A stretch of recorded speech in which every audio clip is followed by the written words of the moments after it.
Excellent. Hey, thanks for tuning into the Rexer Show. If you watched my video on Redream recently, you know I gave you a hint that some new images were coming out for RetroPie on the Raspberry Pi 4. The Supreme Duo team has released version 2 of the Supreme Duo image, and they are releasing and have released a Lite version of that image, which I'm going to showcase here right now. Now, don't just download the image. Wait, I have a couple of big pointers that you should listen to. Number one, if you're going to want this image or the version 2, you're going to have to re-image right now. They're trying to utilize the online update tool and put a fix and an update in here where you can go from version 1 to version 2 without having to re-image. That's not available at this time. But what you do have in the version 2 image is all these fixes already built in. You also have a Mesa driver, GLES3 build, and some other stuff that you will find on the Reddit link that I'm going to post below as well. Now, the next thing is I want to give big thanks to monkapie.reloaded, who spent a lot of time doing this image. And I'm also going to tell you, go to the SBC Discord RetroPie server. You got to go to that channel if you need help with anything. These guys will help you. Go on there, be polite, and just ask your questions and wait for an answer.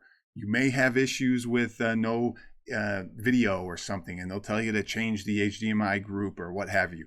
Just go on there, ask the questions. Don't get frustrated with this image. It works, and they'll help you get it to work. Okay, the next thing is this image will come in a .gz file. That's a compressed file. If you're going to write the image using a normal writer software like WinDisk 32 Imager, you're going to have to extract it first or unzip it into a .img file. Now, the compressed file for the Lite version is about 4.5 gigs.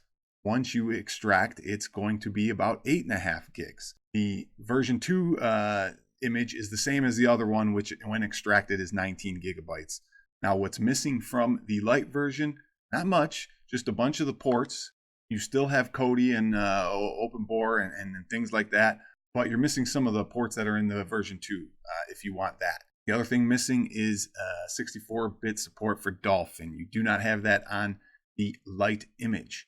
Other than that, you can get pretty much everything.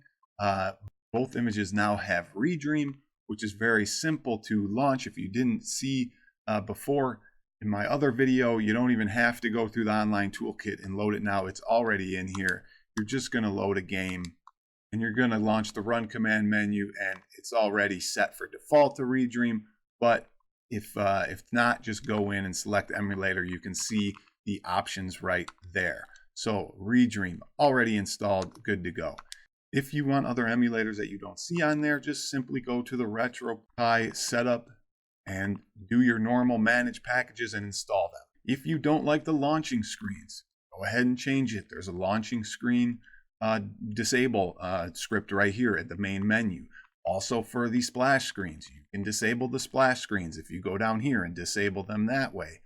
All the normal things on version 1 are still there, including easy overscan fix or overclock.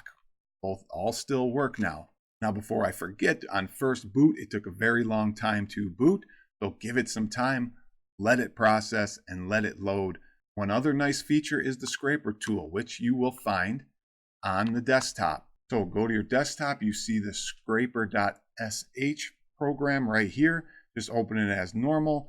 I don't personally use it. I do all custom box art and saved all my game lists and images long ago when the game database was working. So I don't know much about the scraper tool, but it works great right there, just like normal. Now, one last thing, and for those I know who skipped ahead, probably they're going to miss out on this one. Do not do sudo RPi-update. Don't do it. You don't need to do it. I know you see it a lot on ETA Prime's videos, and he says to do it. Don't do it, or you're going to break a few things on this image. It won't break it completely, but it will break a few things on it. Well, hey, ladies and gentlemen, that is it for this. Don't forget to subscribe. I wanted to make this image available to you as quickly as possible. So use the Dropbox link down below. I'll try to put other links as well. That's my personal Dropbox link. So I'm making that available to you. I know it's out there somewhere as well, and more links will come in the future, I am sure. Thanks again for watching.